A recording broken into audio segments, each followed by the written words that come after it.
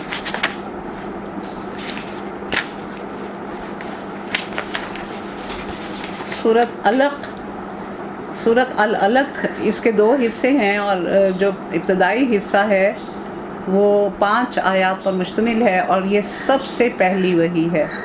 اور اس واقعے کو حضرت عائشہ رضی اللہ تعالی عنہا نے اس طرح نقل کیا ہے کہ رسول اللہ صلی اللہ علیہ وسلم پر وحی کی ابتدا سچے خوابوں کی شکل میں ہوئی۔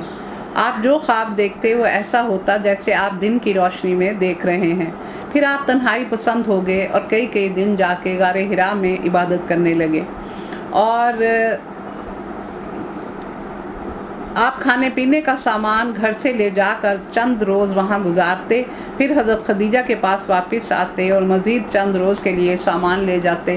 اور کئی دفعہ ایسا بھی ہوا کہ آپ بڑے دن واپس نہ آئے تو حضرت خدیجہ خود اوپر تشریف لے گئیں، اور انہوں نے دیکھا تو سامان ویسے کا ویسا پڑا تھا۔ تو یہ اب ہم اس کے بارے میں کچھ نہیں جانتے کہ اللہ تعالیٰ اپنے محبوب کو اور اپنے رسول کو کس طرح ان کو کس طرح ان کا کھانا پینا چل رہا تھا کہ وہ سامان بھی پڑا ہوتا تھا اور ان کو احتیاج نہیں ہوتی تھی۔ ایک روز آپ غار حرا میں تھے، یک آپ پر وحی نازل ہوئی اور فرشتے نے آ کر کہا اقرأ بسم ربک الذی خلق، تو انہوں نے جواب دیا ما انا بقاری۔ تو پھر حضرت جبرائیل نے آپ کو بھینچا تو آپ کو ایسے محسوس ہوا جیسے آپ کی پسلیاں ٹوٹ جائیں گی، پھر انہوں نے چھوڑ دیا، پھر وہی کہا، پھر آپ نے یہی فرمایا ما انا بقاری، اور 3 دفعہ جب آپ نے اس طرح کہا تو پھر انہوں نے اتنی زور سے بھینچا کہ وہ ایسا محسوس ہوا کہ جیسے میری پسلیاں ٹوٹ جائیں گی، اور وہ پھر شاید وہ علم ٹرانسفر کرنے کا شاید کوئی اللہ تعالیٰ کا اپنا انداز تھا۔ اور پھر اس کے بعد انہوں نے یہ 5 آیات جو تھیں وہ آپ پر وحی کی، اور اس کے بعد آپ حضرت عائشہ فرماتی ہیں کہ اس کے بعد وہ کانپتے لرزتے ہوئے وہاں سے پلٹے اور حضرت خدیجہ کے پاس پہنچ گئے، اور انہوں نے کہا زملونی زملونی، مجھے اڑا دو مجھے اڑا دو، اور آپ کو اڑا دیا گیا۔ جب آپ پر سے خوف کی کیفیت دور ہوئی تو آپ نے حضرت خدیجہ الکبریٰ سے پوچھا کہ مجھے کیا ہو گیا ہے۔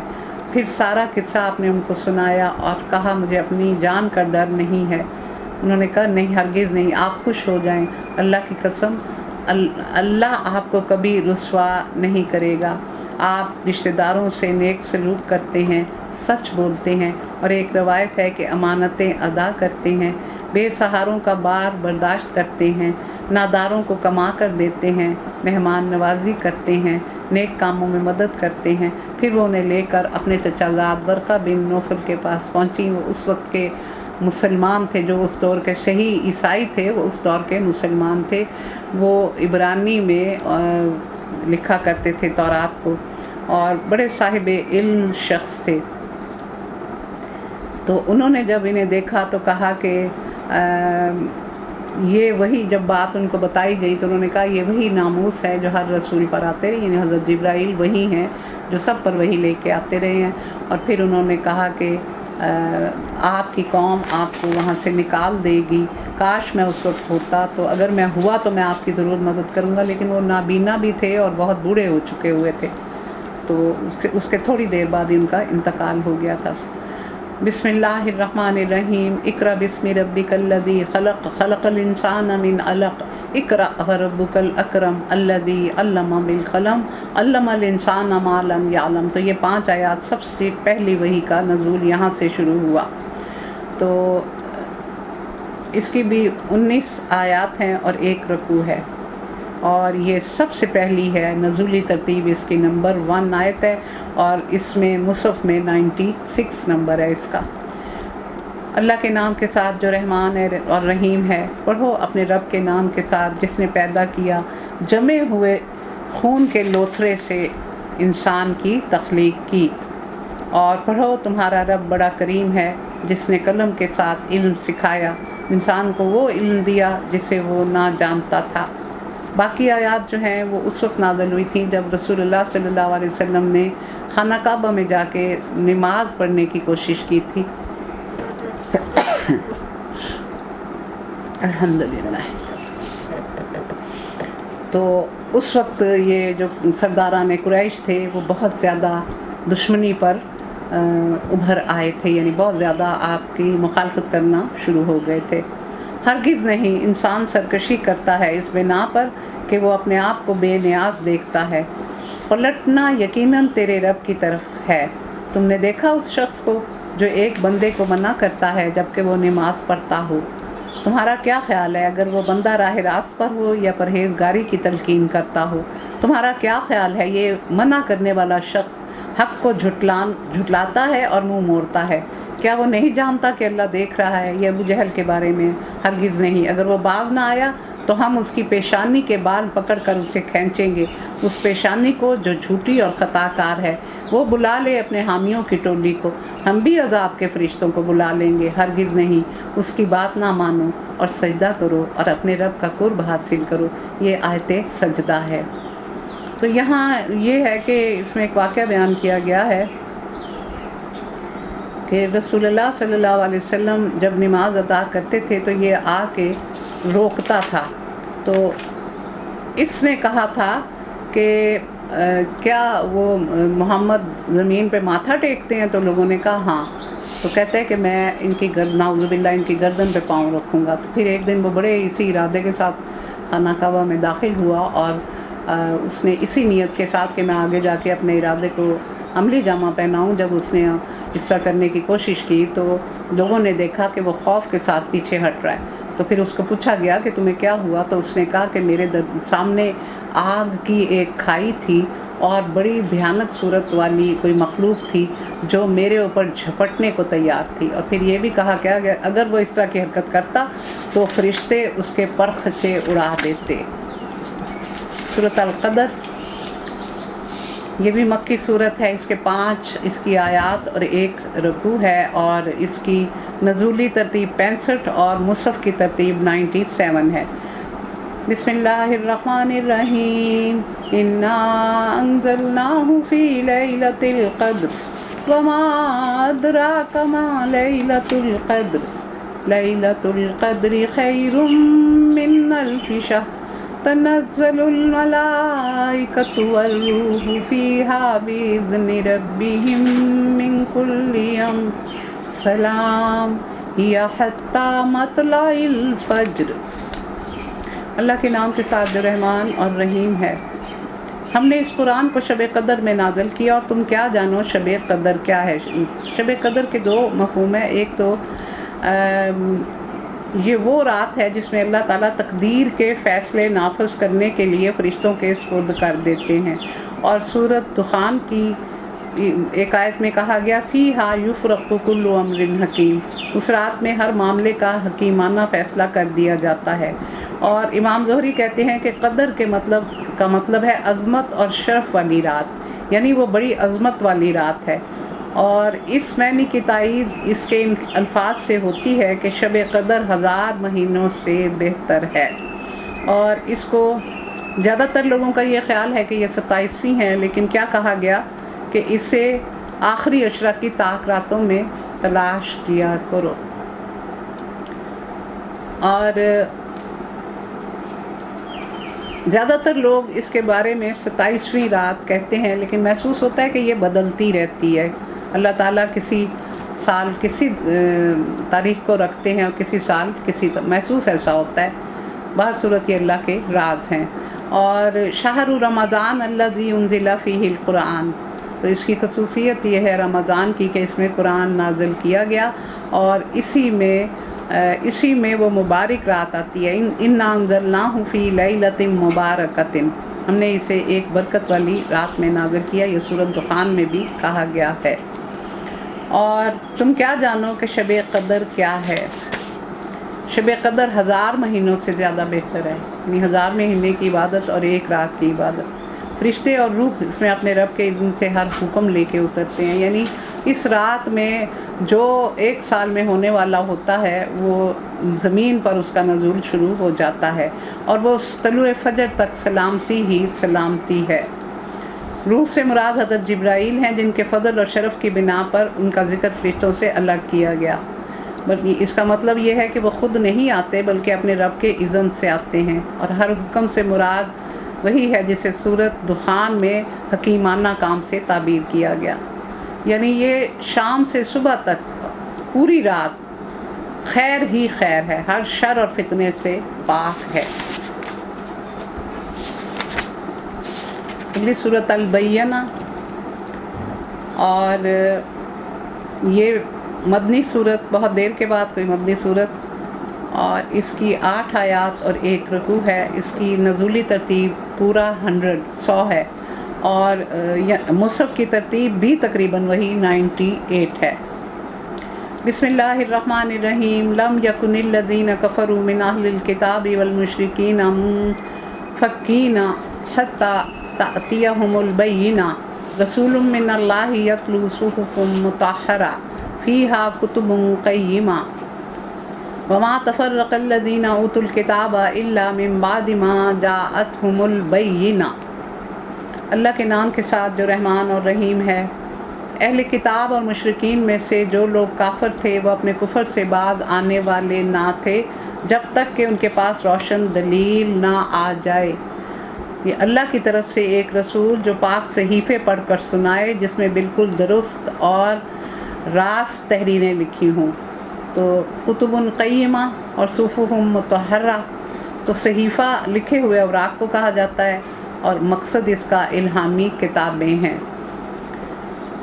پہلے جن لوگوں کو کتاب دی گئی تھی ان میں تفرقہ برپا نہیں ہوا مگر اس کے بعد کہ ان کے پاس راہ راست کا بیان واضح آ چکا تھا، یعنی یہودیوں اور عیسائیوں کے پاس خود وہ اہل کتاب تھے، لیکن انہوں نے سب سے بڑھ کر مخالفت کی تھی، حالانکہ وہ خود الہامی کتابیں لے کے بیٹھے ہوئے تھے، اور ان کو اس کے سوا کوئی حکم نہیں دیا گیا تھا کہ اللہ کی بندگی کریں، اپنے دین کو اس کے لیے خالص کر کے بالکل یکسو ہو کر نماز قائم کریں، زکوٰۃ ادا کریں۔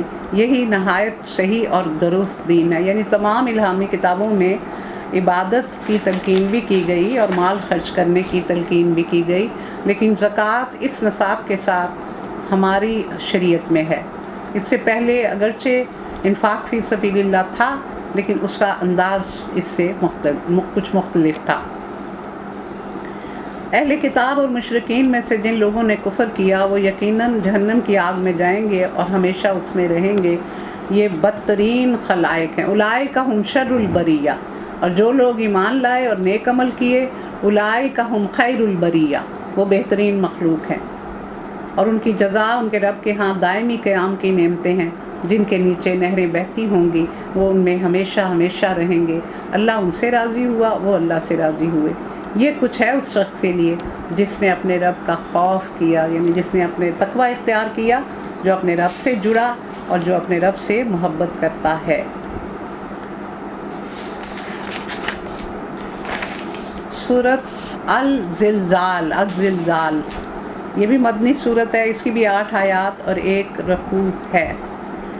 بسم اللہ الرحمن الرحیم۔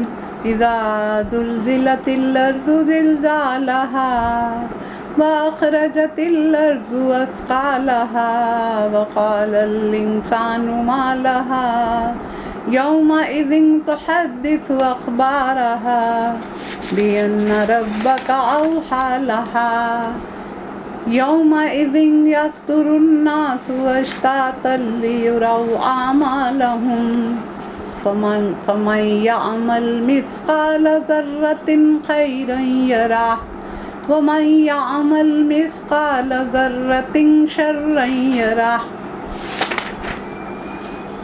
اللہ کے نام کے ساتھ جو رحمان اور رحیم ہے۔ اس کی نزولی ترتیب 93 ہے اور مصحف میں ترتیب 99 ہے۔ جب زمین اپنی پوری شدت کے ساتھ ہلا ماری جائے گی اور زمین اپنے اندر کے سارے بوجھ نکال کر باہر ڈال دے گی۔ دیکھیں کیا کیا بوجھ ہیں، یعنی جسم کے تمام بکھرے ہوئے اجزاء جمع ہو کر از سر نو اسی شکل و صورت میں زندہ ہو جائیں گے، اور وہ پہلی زندگی کی حالت میں آ جائیں گے، اور کیونکہ اگر ایسا نہ ہو تو وہ کیسے کہیں گے کہ زمین کو کیا ہو رہا ہے، کہ زمین سارا کچھ جب نکالے گی تو صرف مرے ہوئے انسانوں کو باہر نکالنے پر اکتفا نہ کرے گی، بلکہ ان کی پہلی زندگی کے تمام اعمال اور حرکات و سکنات کی شہادتوں کا جو انبار اس کی تہہ میں دبا پڑا ہے اس کو بھی وہ نکال باہر کرے گی، اور زمین اپنے اوپر گزرے ہوئے حالات بیان کرے گی، اور یعنی جو گناہ کر کے اندر دفنائے گئے تھے ان کو سب کو وہ باہر نکالے گی، اور انسان حیران ہو جائے گا، پریشان ہو جائے گا، کہے گا وقال الانسان ما لہا، تجھے کیا ہو گیا، تو کیا کر رہی ہے؟ وہ کہے گی بان ربک اوحی لہا، کہ میرے رب نے مجھے ایسا کرنے کا حکم دیا ہے۔ اور اس کے علاوہ سونا، چاندی، جواہر اور ہر قسم کی دولت جو زمین کے پیٹ میں ہے اس کے بھی ڈھیر کے ڈھیر وہ نکال کر باہر کر دے گی، اور انسان دیکھے گا کہ یہ وہی چیزیں بے وقت ہو کے پڑی ہیں جن کے لیے وہ قتل کرتا تھا، ڈاکے ڈالتا تھا، چوریاں کرتا تھا، حق تلفیاں کرتا تھا۔ تو یہ سارا کچھ کھل کے سامنے آ جائے گا۔ حضرت ابو ہریرہ کی روایت ہے کہ رسول اللہ صلی اللہ علیہ وسلم نے یہ آیت پڑھ کر پوچھا جانتے ہو اس کے حالات کیا ہیں؟ تو ان لوگوں نے کہا کہ اللہ اور اس کا رسول جانتے ہیں۔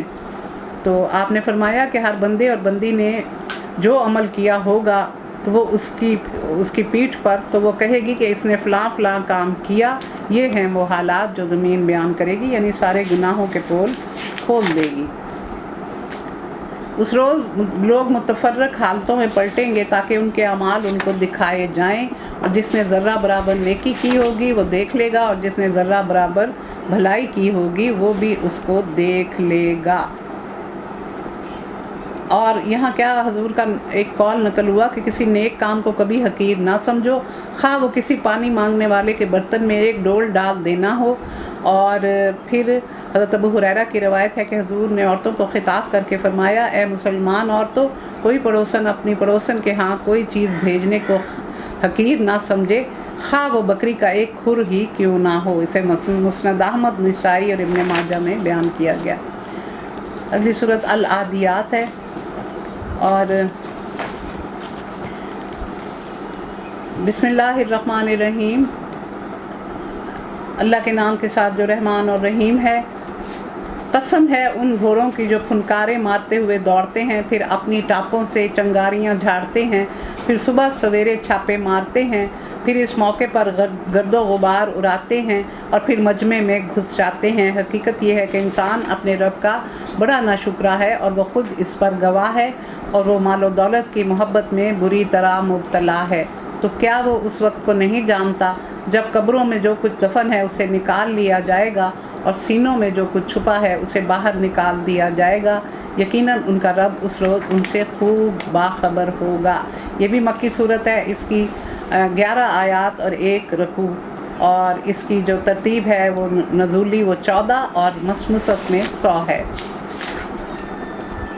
اگلی صورت قاریہ ہے، اور یہ اس کی 11 آیات اور 1 رکوع ہے، اور اس کی نزولی ترتیب 30 ہے اور مصحف میں 101 ہے۔ بسم اللہ الرحمن الرحیم، اللہ کے نام کے ساتھ جو رحمان اور رحیم ہے۔ القاریۃ ما القاریہ وما ادراک ما القاریہ، عظیم حادثہ کیا ہے وہ عظیم حادثہ، تم کیا جانو کہ وہ عظیم حادثہ کیا ہے؟ یہ قیامت کے بارے میں۔ وہ دن جب لوگ بکھرے ہوئے پروانوں کی طرح اور پہاڑ رنگ برنگ کے دھنکے ہوئے اون کی طرح ہو جائیں گے، پھر جس شخص کے پلڑے بھاری ہوں گے وہ عیش میں ہوگا، اور جس کے ہلکے ہوں گے اس کی جائے قرار گہری کھائی ہوگی۔ اور تمہیں کیا خبر کہ وہ کھائی کیا ہے؟ وہ بھڑکتی ہوئی آگ ہے۔ سورۃ التکاثر، کثرہ اس کی روح کثرت سے ہے، اور یہ مکی صورت، اس کی 8 آیات ہیں اور 1 رکوع ہے۔ یہ بہت خاص صورت ہے، اس کی نزولی ترتیب 16 ہے اور مصحف میں 102 ہے۔ اس کو 1/2 قرآن کے برابر پڑھنے کا اجر ملتا ہے۔ بسم اللہ الرحمن الرحیم، الہاکم التکاثر حتی زرتم المقابر، کلا سوف تعلمون ثم کلا سوف تعلمون کلا لو تعلمون علم الیقین لترون الجحیم ثم لترونها عین الیقین ثم لتسألن یومئذ عن النعیم۔ اور تم لوگوں کو زیادہ سے زیادہ ایک دوسرے سے بڑھ کر دنیا حاصل کرنے کی دھن نے غفلت میں ڈال رکھا ہے، یہاں تک کہ اس فکر میں تم قبر تک پہنچ جاتے ہو۔ کثرت یعنی ایک دوسرے سے بڑھ کے مال حاصل کرنا، اور اس میں ایک دوسرے سے سبقت لے جانے کی کوشش کرنا، اور زیادہ سے زیادہ مال کو کثرت سے جمع کرنے کی کوشش کرنا۔ ہرگز نہیں، عنقریب تمہیں معلوم ہو جائے گا، سن لو، ہرگز نہیں، عنقریب تمہیں معلوم ہو جائے گا، ہرگز نہیں۔ اگر تم یقینی علم کی حیثیت سے جانتے ہوتے تو تمہارا یہ طرز عمل نہ ہوتا۔ تم دوزخ دیکھ کر رہو گے، سن لو، تم بالکل یقین کے ساتھ اسے دیکھو گے، کیونکہ یہ جھٹلاتے تھے حیات بعد الممات کو۔ پھر ضرور اس روز تم سے ان نعمتوں کے بارے میں جواب طلبی کی جائے گی۔ اس میں رسول اللہ صلی اللہ علیہ وسلم ایک صحابی کے ہاں تشریف لے گئے، انہوں نے آپ کو کھجور کا پورا خوشہ لا کے آپ کے آگے رکھا، آپ اس میں سے تناول فرما رہے تھے، پھر انہوں نے ٹھنڈا پانی پلایا، پھر پہلے چھاؤں میں بٹھایا تھا، تو پھر آپ نے یہ آیت پڑھی تھی کہ ہم سے یعنی سایہ ٹھنڈا، پانی ٹھنڈا، کھجوریں بڑی تازہ، تو ان نعمتوں کے بارے میں آخری جو آیت ہے وہ پھر آپ نے پڑھی کہ ہم سے ان نعمتوں کے بارے میں ضرور سوال ہوگا۔ تو ہم کبھی یہ سوچتے ہیں پانی پیتے ہوئے یا کچھ کھاتے ہوئے تھوڑا بہت کہ ہم سے یہ سوال ہوگا کہ اللہ تعالیٰ نے ہمیں کتنی نعمتوں سے نوازا ہے۔ سورۃ العصر یہ مکی صورت ہے اور اس کی نزولی ترتیب 13 ہے اور مصحف میں 103 ہے۔ بسم اللہ الرحمن الرحیم، والعصر ان الانسان لفی خسر الا الذین آمنوا وعملوا الصالحات وتواصوا بالحق وتواصوا بالصبر۔ اللہ کے نام کے ساتھ جو رحمان اور رحیم ہے، زمانے کی قسم انسان در حقیقت خسارے میں ہے، سوائے ان لوگوں کے جو ایمان لائے اور نیک عمل کرتے رہے اور ایک دوسرے کو حق کی تلقین اور صبر کی تلقین کرتے رہے۔ یہ تو چھوٹی سی آیت ایسی ہے کہ اس کے لیے بہت زیادہ تفسیر کی گئی ہے، اور اتنی زیادہ اس کی تفسیر ہے کہ یعنی پورا ایک جو پیریڈ ہے ہمارا جو 1.5 گھنٹے 2 گھنٹے کا ہوتا ہے، اس میں بھی یہ اتنا ٹائم بھی اس کے لیے ناکافی ہے کہ اس کی بعض علماء نے اس کی بہت زیادہ تفسیر بیان کی ہوئی ہے، تو اس کو بہت اہمیت حاصل ہے اس صورت کو۔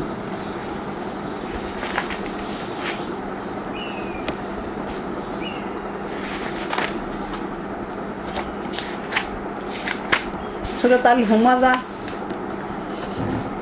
یہ بھی مکی صورت ہے اور اس کی 9 آیات اور 1 رکوع ہے، اس کی نزولی ترتیب 32 اور مصحف کی 104 ہے۔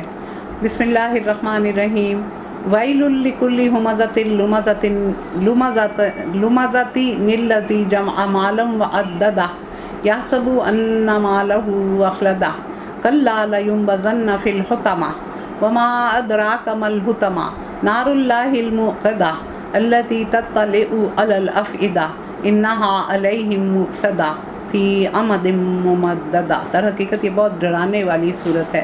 تباہی ہے ہر اس شخص کے لیے جو منہ در منہ لوگوں پر تان اور پیٹھ پیچھے برائیاں کرنے کا خوگر ہے، کا عادی ہے، جس نے مال جمع کیا اور گن گن کر رکھا، کہ یہ بھی اس کی خصوصیت ہوگی جو لوگوں کو تانے دیتا ہے اور پیٹھ پیچھے برائیاں کرتا ہے۔ وہ سمجھتا ہے کہ اس کا مال ہمیشہ اس کے پاس رہے گا، ہرگز نہیں، وہ شخص تو چکنا چور کر دینے والی جگہ میں پھینک دیا جائے گا۔ حطمہ، تو حطمہ حتم کے معنی توڑنے، کچلنے اور ٹکڑے ٹکڑے کر دینے کے ہیں۔ جہنم کا یہ نام اس لیے رکھا گیا کہ جو چیز بھی اس میں پھینکی جائے گی وہ اپنی گہرائی اور اپنی آگ کی وجہ سے توڑ کر رکھ دی جائے گی، تو یہ وہ ہوگا۔ اور تم کیا جانو کہ وہ چکنا چور کرنے والی جگہ کیا ہے؟ اللہ کی آگ خوب بھڑکائی ہوئی جو دلوں تک پہنچے گی، وہ ان پر ڈھانک کر بند کر دی جائے گی اس حالت میں کہ وہ اونچے اونچے ستونوں میں گھرے ہوں گے۔ یعنی یہ بڑا دلدوز نقشہ کھینچا گیا ہے کہ اوپر سے دوزخ کو بند کر دیا جائے گا اور بڑے بڑے ستون ہوں گے اور کوئی راہ فرار نہیں ہوگی۔ اللہم لا تجعلنا منہم، اللہم لا تجعلنا منہم۔ یہ سورۃ الفیل آ رہی ہے اور اس میں ایک خاص واقعے کو بیان کیا گیا ہے کہ یہ ابرہہ یمن کا گورنر تھا، اور اس نے کیا حرکت کی کہ اپنا ایک کلیسا تعمیر کیا بڑا خوبصورت، اور اس نے کہا یہ کیا چوخانہ سا ڈبہ ہے اور کوئی خوبصورت بھی نہیں ہے، تو اس کے لیے لوگ پاگل ہوئے رہتے ہیں، تو حج اور عمرے جا کے کرتے ہیں، تو میں اتنا شاندار بناؤں گا کہ سب اس کو بھول جائیں گے۔ اس ذوق میں اس نے اپنا ایک کلیسا بہت بڑا شاندار کئی سال لگا کے بنایا، لیکن جب وہ مکمل ہو گیا تو لوگ اس کی طرف جاتے ہی نہیں تھے، اور وہ اسی اپنے پرانے بیت الحرم کی طرف جاتے تھے، تو اس کو بڑا غصہ آیا۔ اور ایک دفعہ کیا ہوا، ایک مسلمان نے وہاں جا کے غلاظت بھی پھیلا دی، تو وہ بالکل ہی آگ بگولا ہو گیا، تو وہ پھر حملہ کرنے کے لیے آیا۔ اس نے کہا میں اس کو گراتا ہوں، ہے کیا ناپختہ سا ایک ڈبہ سا ہے، میں اس کو گرا کے آتا ہوں، پھر لوگ آئیں گے اس طرف۔ تو اس کا حشر کیا ہوا، 60,000 فوج تھی، 13 ہاتھی تھے، تو یہ جمع کر کے وہ وہاں اس نے حملہ کرنے کی ٹھانی۔ اور پھر وہ جب وہ مقدمۃ الجیش یعنی اپنے لشکر کو لے کے آگے بڑھا، اور اہل تہامہ اور قریش کے بہت سے مویشی لوٹ کے لے گیا، تو جس میں رسول اللہ صلی اللہ علیہ وسلم کے دادا حضرت عبدالمطلب کے بھی 200 اونٹ تھے۔ تو پھر جب یہ واقعہ ہوا تو حضرت عبدالمطلب نے ایک شخص کو بھیجا کہ اس سے جا کے بات کرو کہ میں آنا چاہتا ہوں، کیونکہ ان کے اور لوگوں کے بھی جانور اس نے پکڑے تھے اور ان کے بھی 200 اونٹ پکڑے تھے۔ تو جب یہ حضرت عبدالمطلب وہاں پہنچے تو یہ بڑے خوبرو تھے اور ان کی پرسنالٹی بڑی شاندار تھی۔ جب وہ یمنی تھا، ٹھگنی، وہ یعنی حبشی تھا، تو وہ جب ان کو دیکھا تو بڑا متاثر ہوا، اور آگے تک آپ کے پاس آیا اور آپ کے پاس بیٹھ گیا اور کہنے لگا کہ آپ کس لیے آئے ہیں؟ تو آپ نے کہا کہ تم نے میرے جانوروں کو پکڑ رکھا ہے تو مجھے میرے جانور دے دو۔ تو کہتا ہے میں تو بڑا خوش ہوا تھا کہ آپ شاید کسی اور مقصد کے لیے آئے ہیں، لیکن آپ تو دنیا کے مال کے لیے یعنی اپنے جانوروں کے لیے آئے ہیں، تو آپ کو اس گھر کا کوئی خوف نہیں جس پر میں حملہ کرنے آیا ہوں۔ تو حضرت عبدالمطلب نے بڑا خوبصورت جواب دیا کہ یہ گھر اللہ کا ہے، وہ اس کی حفاظت کرے گا، یہ جانور میرے ہیں، میں ان کو لینے آیا ہوں، تم میرے جانور میرے حوالے کر دو، میں لے کے چلا جاتا ہوں، گھر تو اللہ کا ہے، اللہ جانے اور اس کا گھر جانے۔ تو اس بات سے وہ بڑا پریشان بھی ہوا تھا۔ تو اس کے بعد پھر اس کے ساتھ کیا ہوا تھا کہ بسم اللہ الرحمن الرحیم، الم تر کیف فعل ربک باصحاب الفیل الم یجعل کیدہم فی تضلیل وارسل علیہم طیرا ابابیل ترمیہم بحجارۃ من سجیل فجعلہم کعصف مأکول۔ تو اس کی 5 آیات اور 1 رکوع ہے۔ اس کی نزولی ترتیب 19 اور مصحف میں 105 ہے۔ کیا تم نے دیکھا نہیں کہ تمہارے رب نے ہاتھی والوں کے ساتھ کیا کیا؟ کیا اس نے ان کی تدبیر کو اکارت نہیں کر دیا اور ان پر پرندوں کے جھنڈ بھیج دیے جو ان پر پکی ہوئی مٹی کے پتھر پھینک رہے تھے؟ پھر ان کا یہ حال ہو گیا جیسے جانوروں کا کھایا ہوا بھوسا، یعنی وہ ہر جانور کی ایک چونچ میں پتھر ہوتا تھا اور 2 اس کے پنجوں میں، اور وہ اس طرح لگتے تھے جیسے گولی لگتی ہے، اور پھر یہ اس کا لشکر پورے کا پورا تباہ ہو گیا تھا، اور وہ خود بہت زیادہ بیمار ہو کے مرا تھا، یعنی اللہ نے اس کو اس قدر سخت یہ سزا دی تھی۔ اگلی سورت قریش ہے۔ بسم اللہ الرحمن الرحیم، لإیلاف قریش ایلافہم رحلۃ الشتاء والصیف فلیعبدوا رب ھذا البیت الذی اطعمہم من جوع وآمنہم من خوف۔ تو اس کی 4 آیات اور 1 رکوع ہے، اور اس کی نزولی ترتیب 29 اور مصحف میں 106 ہے۔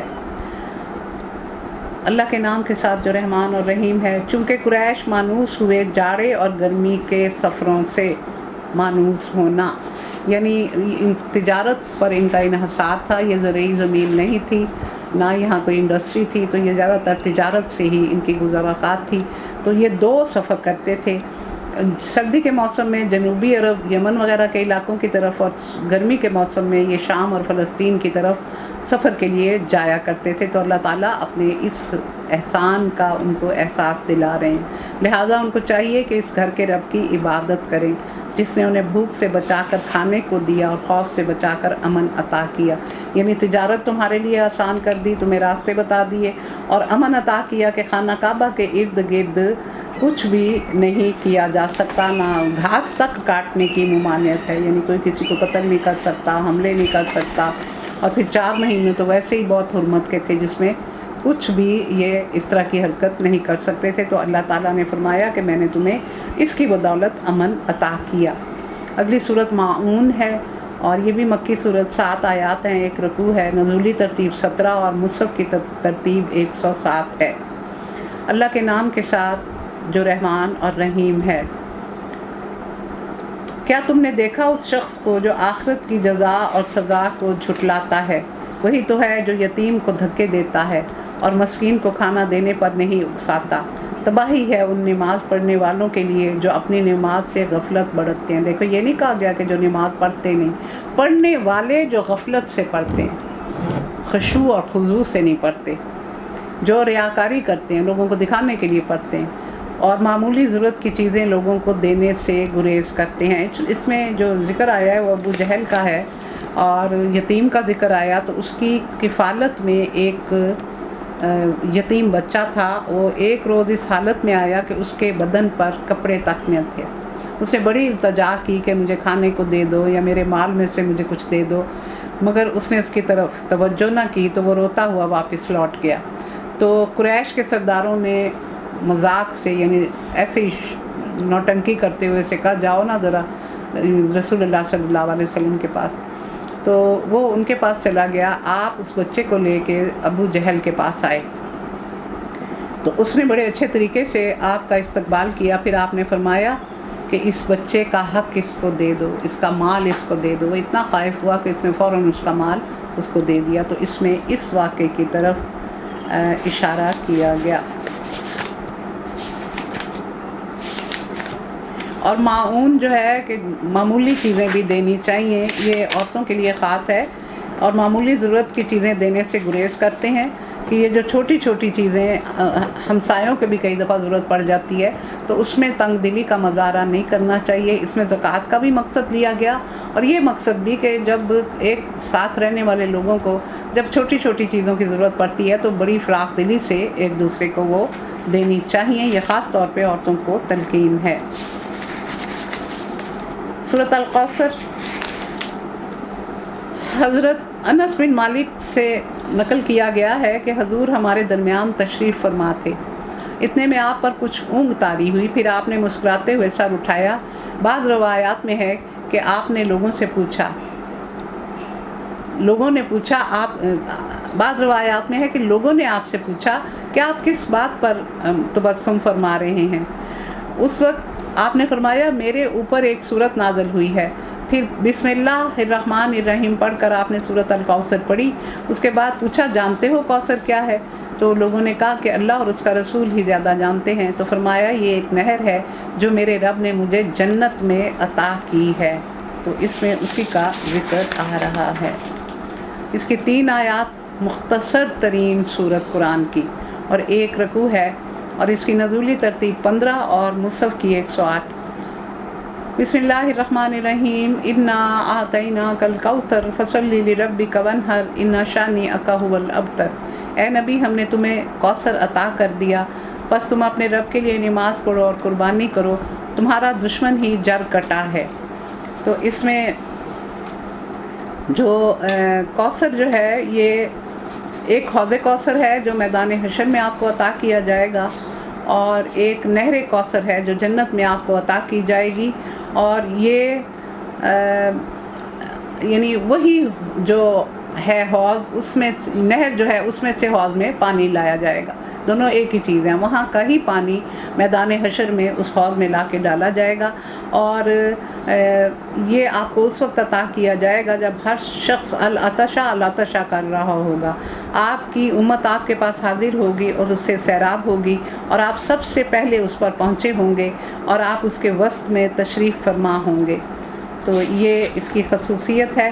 ابن عمر فرماتے ہیں کہ حضور نے فرمایا کہ کوثر جنت میں ایک نہر ہے جس کے کنارے سونے کے ہیں، وہ موتیوں اور ہیروں میں بہہ رہی ہے، یعنی کنکریوں کی جگہ اس کی تہہ میں ہیرے جواہرات پڑے ہیں، اور اس کی مٹی مشک سے زیادہ خوشبودار، اور اس کا پانی دودھ سے زیادہ سفید اور ٹھنڈا اور شہد سے زیادہ میٹھا ہے۔ تو یہ جو آیا کہ تمہارا دشمن ہی جڑ کٹا ہوگا، تو جب رسول اللہ صلی اللہ علیہ وسلم کی اولاد نرینہ فوت ہوتی تھی تو اس وقت یہ بڑا تمسخر اڑاتے تھے، تو کہتے تھے کہ ان کا تو نام لیوا بھی کوئی نہیں ہوگا۔ تو ان کے بارے میں پھر اللہ تعالیٰ نے فرما دیا کہ یہ خود ہی جڑ کٹے ہوں گے۔ اگلی صورت الکافرون ہے، یہ بھی بہت خاص صورت ہے، اور اس کو پڑھنے کا بھی 1/4 قرآن کے برابر اجر ملتا ہے۔ اور حضرت عبداللہ کی روایت ہے کہ قریش کے لوگوں نے رسول اللہ صلی اللہ علیہ وسلم سے کہا، ہم آپ کو اتنا مال دیتے ہیں کہ آپ مکہ کے سب سے امیر شخص بن جائیں گے، جس عورت سے چاہیں ہم شادی کر دیں، جس طبیب سے چاہیں ہم آپ کا علاج کرا دیں، اور اگر آپ چاہیں تو ہم آپ کو اپنا بادشاہ بنا لیں، سردار بنا لیں۔ تو پھر آپ نے کہا کہ اگر یہ آپ کو منظور نہیں تو ہم ایک اور تجویز آپ کو دیتے ہیں کہ آپ ہمارے لات اور عزا کی 1 سال عبادت کر لیں اور 1 سال ہم آپ کے رب کی عبادت کر لیں گے۔ حضور نے فرمایا اچھا ٹھہرو، میں دیکھتا ہوں کہ میرے رب کی طرف سے کیا حکم آتا ہے۔ تو 2 ٹوک جواب آ گیا اور یہ صورت نازل ہوئی۔ اس میں بالکل کھلا کھلا بتا دیا گیا کہ تمہارا دین تمہارے لیے اور ان کا دین ان کے لیے۔ اور حضرت عبداللہ بن عمر کی روایت ہے کہ میں نے بارہا رسول اللہ صلی اللہ علیہ وسلم کو فجر کی نماز سے پہلے کی 2 سنتوں میں کافرون، سورۃ الکافرون اور اخلاص پڑھتے دیکھا، اور اسی طرح مغرب کی 2 سنتوں میں بھی ان 2 صورتوں کی تلاوت کرتے سنا۔ اس کی 6 آیات ہیں اور اس کا ایک ہی رکوع ہے، اور یہ 18 اس کی نزولی ترتیب اور 109 اس کی مصحف کی ترتیب۔ بسم اللہ الرحمن الرحیم، قل یا ایھا الکافرون لا اعبد ما تعبدون ولا انتم عابدون ما اعبد ولا انا عابد ما عبدتم ولا انتم عابدون ما اعبد لکم دینکم ولی دین۔ اللہ کے نام کے ساتھ جو رحمان اور رحیم ہے، کہہ دو اے کافروں میں ان کی عبادت نہیں کرتا جن کی عبادت تم کرتے ہو۔ یہ آپ جواب دے رہے ہیں ان کی اس بات کا، اور نہ تم اس کی عبادت کرنے والے ہو جس کی عبادت میں کرتا ہوں، اور نہ میں ان کی عبادت کرنے والا ہوں جن کی عبادت تم نے کی ہے، اور نہ تم اس کی عبادت کرنے والے ہو جس کی عبادت میں کرتا ہوں۔ تمہارے لیے تمہارا دین اور میرے لیے میرا دین۔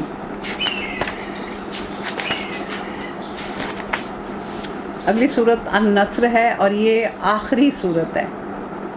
آخری صورت جو نازل ہوئی وہ صورت النصر ہے، اور حضرت عبداللہ بن عمر کی روایت ہے کہ یہ حجۃ الوداع کے موقع پر منا کے مقام پر نازل ہوئی، اور اس کے بعد حضور نے اپنی اونٹنی پر سوار ہو کر اپنا مشہور خطبہ خطبۃ الحجۃ الوداع دیا تھا۔ اور پھر آپ نے لوگوں سے پوچھا جانتے ہو یہ کون سا دن ہے؟ لوگوں نے عرض کیا اللہ اور اس کے رسول کو زیادہ علم ہے۔ آپ نے فرمایا یہ ایام تشریق کے بیچ کا دن ہے۔ پھر آپ نے پوچھا جانتے ہو یہ کون سا مقام ہے؟ انہوں نے عرض کیا اللہ اور اس کے رسول کو زیادہ علم ہے۔ آپ نے فرمایا یہ مشعر حرام ہے۔ پھر حضور نے فرمایا میں نہیں جانتا، شاید اس کے بعد میں تم سے نہ مل سکوں، خبردار رہو۔ تمہارے خون اور تمہاری عزتیں ایک دوسرے پر اسی طرح حرام ہیں جس طرح یہ دین اور یہ مقام حرام ہے، یہاں تک کہ تم اپنے رب کے سامنے حاضر ہو اور وہ تم سے تمہارے اعمال کے بارے میں سوال کرے۔ اور جب یہ صورت نازل ہوئی تو حضور نے فرمایا مجھے میری وفات کی خبر دے دی گئی ہے اور میرا وقت پورا ہو گیا ہے۔ حضرت ام المومنین ام حبیبہ فرماتی ہیں کہ جب یہ صورت نازل ہوئی تو حضور نے فرمایا اس سال میرا انتقال ہونے والا ہے۔ یہ بات سن کر فاطمہ رو دی تو اس پر آپ نے فرمایا میرے خاندان میں تم ہی سب سے پہلے مجھے آ کے ملو گی۔ یہ سن کر حضرت فاطمہ تو زہرا جو تھی رضی اللہ تعالی عنہا وہ پھر ہنس دی تھی۔ تو اس میں آپ کو پتہ چل گیا تھا کہ اب آپ کا وقت وصال ہے۔ تو ظاہر ہے یہ آخری صورت ہے، تو 114 صورتیں ہیں، اس کا 114 نمبر ہے اور اس کی مصحف کی ترتیب بھی 110 ہے۔ بسم اللہ الرحمن الرحیم، اذا جاء نصر اللہ والفتح ورأیت الناس يدخلون فی دین اللہ افواجا فسبح بحمد ربک واستغفرہ انہ کان توابا۔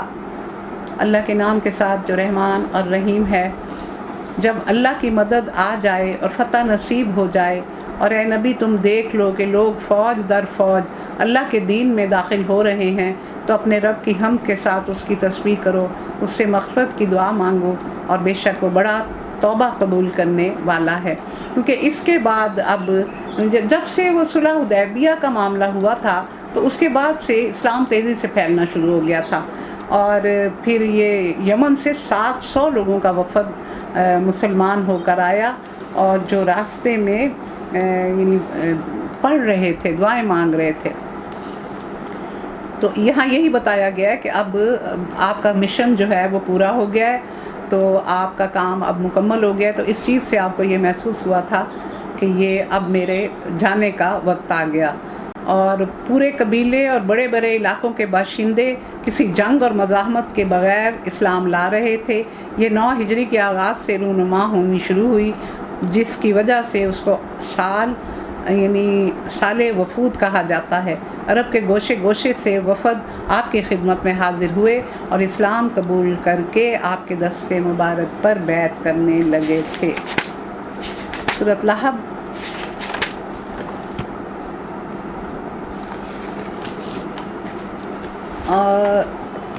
مکہ میں ابو لہب حضور کا قریب ترین ہمسایہ بھی تھا، چچا بھی تھا، اور یہ لوگ آپ کو چین سے نہیں بیٹھنے دیتے تھے۔ ہمسائے تھے، آپ کبھی نماز پڑھ رہے ہوتے تو اوپر سے بکری کی اجری پھینک دیتے، کھانا پک رہا ہوتا تو اس میں غلاظت ڈال دیتے، اور حضور باہر نکل کر ان سے فرماتے، اے عبد مناف، بنی عبد مناف، یہ کیسی ہمسائیگی ہے، اور کچھ نہ کہتے آپ انہیں۔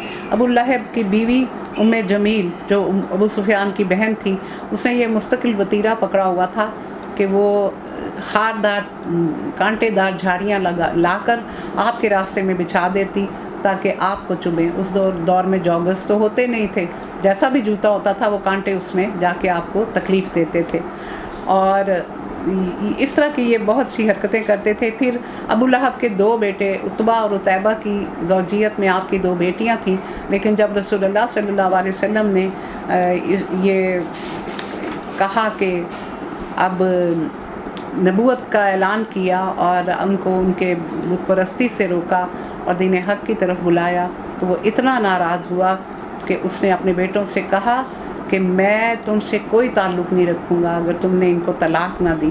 تو پھر مجبوراً انہوں نے دونوں بیٹیوں کو طلاق دے دی تھی، اور آپ کی دونوں بیٹیاں آپ کے پاس آ گئی تھیں، اور یہ آپ کے سگے چچا تھے۔ ہر شخص جل رہا ہے عداوت کی آگ میں، اس آگ کو بجھا دے وہ پانی تلاش کر۔ آج بھی یہ عداوتیں چل رہی ہیں، آج مسالک کے اتنے جھگڑے چل رہے ہیں، ایک دوسرے کو کافر کہنے سے گریز نہیں کیا جاتا۔ سورۃ لہب یہ اسی کے نام پہ ہے، اور اس کی نزولی ترتیب 6 ہے اور مصحف میں 111 ہے۔ اس کی 5 آیات ہیں اور 1 رکوع ہے۔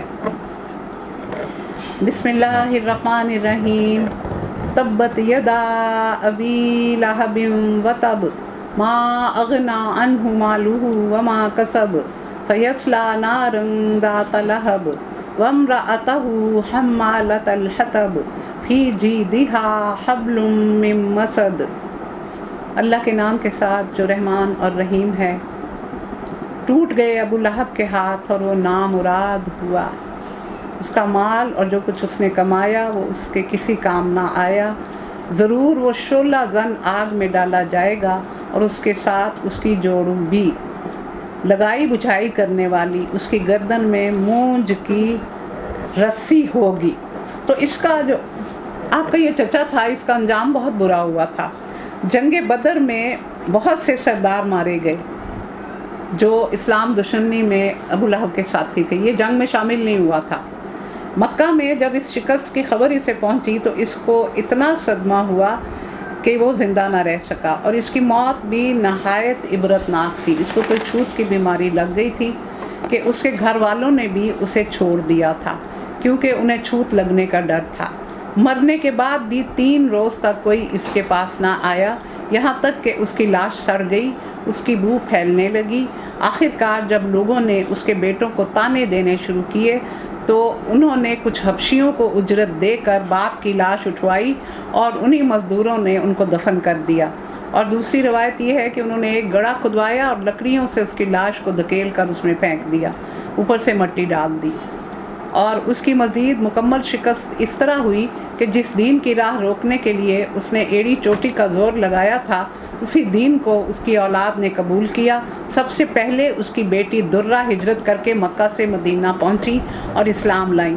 پھر فتح مکہ کے موقع پر اس کے دونوں بیٹے عتبہ اور معتب حضرت عباس کی وساطت سے حضور کے سامنے پیش ہوئے اور ایمان لا کر آپ کے دستے مبارک پر بیعت کی۔ یہ دیکھیں جس کام کے لیے وہ روکتا رہا تو وہ کیا انجام ہوا۔ اب یہ جو ہار کا ذکر آتا ہے تو حضرت حسن بصری، قتادہ وغیرہ کہتے ہیں کہ وہ ایک بہت قیمتی ہار گردن میں پہنا کرتی تھی اور کہا کرتی تھی کہ لات اور عزا کی قسم، میں اپنا ہار بیچ کر اس کی قیمت رسول کی عداوت میں خرچ کروں گی۔ اسی بنا پر جید کا لفظ یہاں بطور طنز استعمال کیا گیا۔ اسی مزین گلے میں جس کے ہار پر وہ فخر کرتی تھی دوزخ میں رسی پڑے گی۔ اسی طرح کا طنزیہ انداز کلام ہے جسے قرآن مجید میں بہت جگہ پر بیان کیا گیا۔ اور ان کو دردناک عذاب کی خوشخبری دے دو۔ جو رسی اس کی گردن میں ڈالی جائے گی اس کے لیے حبل من مسد آیا، یعنی وہ رسی مسد کی قسم کی ہوگی۔ ایک قول یہ ہے کہ خوب مضبوط بٹی ہوئی رسی کو مسد کہتے ہیں، اور دوسرا یہ کہ کھجور کی چھال سے بنی ہوئی رسی کو مسد کہا جاتا ہے۔ تیسرا قول یہ ہے کہ اس کے معنی میں مونج کی رسی یا اونٹ کی کھال یا اس کے صوف سے بنی ہوئی رسی ہے، اور ایک قول یہ بھی ہے کہ اس سے مراد لوہے کے تاروں سے بنی ہوئی رسی، کہ جس نے اتنی دشمنی کی تھی اس کا انجام یہ ہوگا۔ اگلی صورت الاخلاص ہے۔ یہ بھی بہت خاص صورت ہے اور اس کا 1/3 اجر ملتا ہے اس کو پڑھنے کا، یعنی 3 دفعہ پڑھ کے پورے قرآن کا اجر مل جاتا ہے۔ اس کا عنوان بھی یہ ہے اور اس کا نام تو اس میں لفظ تو یہ نہیں آیا، لیکن یہ اپنے جس طرح اس میں وحدانیت کو بیان کیا گیا ہے جتنے اخلاص سے، اس کی بنا پر اس کا یہ نام رکھا گیا۔ اور اہل عرب کا قاعدہ ہوتا تھا کہ جب وہ کسی اجنبی شخص سے تعارف کراتے تو کہتے انسبہ لنا، کہ اس کا نسب ہمیں بتاؤ، کہ آپ یہ جو شخص ہے اس کے بارے میں ہمیں اس کا نسب بتاؤ۔ حضرت انس کا بیان ہے کہ خیبر کے کچھ یہودی رسول اللہ صلی اللہ علیہ وسلم کی خدمت میں حاضر ہوئے اور انہوں نے کہا، اے ابو القاسم، اللہ نے فرشتوں کو نور سے، آدم کو مٹی سے، اور ان کو شیطان کو آگ سے، آسمان کو دھوئیں سے اور زمین کو پانی کی جھاگ سے بنایا۔ اب آپ ہمیں بتائیں کہ آپ کا رب کس چیز سے بنا ہے؟ تو رسول اللہ صلی اللہ علیہ وسلم نے اس بات کا کوئی جواب نہ دیا، تو جبرائیل علیہ السلام یہ صورت لے کے حاضر ہوئے۔ اور پھر یہ انہوں نے ضحاک کہتے ہیں کہ یہودیوں کے علماء آئے اور انہوں نے کہا کہ اپنے رب کی کیفیت بیان کرے، کہ اس نے اپنی صفت تورات میں جو نازل کی ہے کہ وہ کس چیز سے بنا ہے، سونے سے بنا ہے، تانبے سے، پیتل سے، لوہے سے، چاندی سے، وہ کیا کھاتا ہے، وہ کیا پیتا ہے، کس سے اس نے دنیا وراثت میں پائی۔ دیکھیں ان کے سوال دیکھیں۔ اور اس کے بعد کون اس کا وارث ہوگا، وراثت کس سے پائی اور کون اس کا وارث ہوگا، انسان سمجھ رہے ہیں۔ اور اس پر یہ صورت نازل ہوئی۔ ابن عباس کی روایت ہے کہ نجران کے عیسائیوں کا ایک وفد 7 پادریوں کے ساتھ نبی کریم کی خدمت میں حاضر ہوا اور اس نے کہا کہ ہمیں بتائیں آپ کا رب کیسا ہے، کس چیز سے بنا ہے؟ آپ نے فرمایا، میرا رب کسی چیز سے نہیں بنا، وہ تمام اشیاء سے جدا ہے۔ اس پر اللہ تعالیٰ نے یہ صورت نازل کی۔ اس کی بھی 4 آیات اور 1 رکوع ہے۔ اس کی نزولی ترتیب 22 مصحف کی 112 ہے، یعنی اس کے بعد صرف 2 اور صورتیں ہیں۔ بسم اللہ الرحمن الرحیم، قل هو اللہ احد اللہ الصمد لم یلد ولم یولد ولم یکن لہ کفوا احد۔ کہہ دیجئے اللہ کے نام کے ساتھ جو رحمان اور رحیم ہے، کہو وہ اللہ ہے، یکتا ہے، لا الہ الا اللہ، لا موجودہ الا اللہ، لا مطلوبہ الا اللہ، لا مقصودہ الا اللہ۔ اللہ سب سے بے نیاز ہے، سب اس کے محتاج ہیں، نہ کوئی اس کی اولاد ہے، نہ وہ کسی کی اولاد ہے، اور کوئی اس کا ہمسر نہیں، کہ اس جیسا کچھ بھی نہیں ہے، اس جیسا کچھ بھی نہیں ہے۔ تو یہ جو صورت ہے یہ بہت خاص ہے۔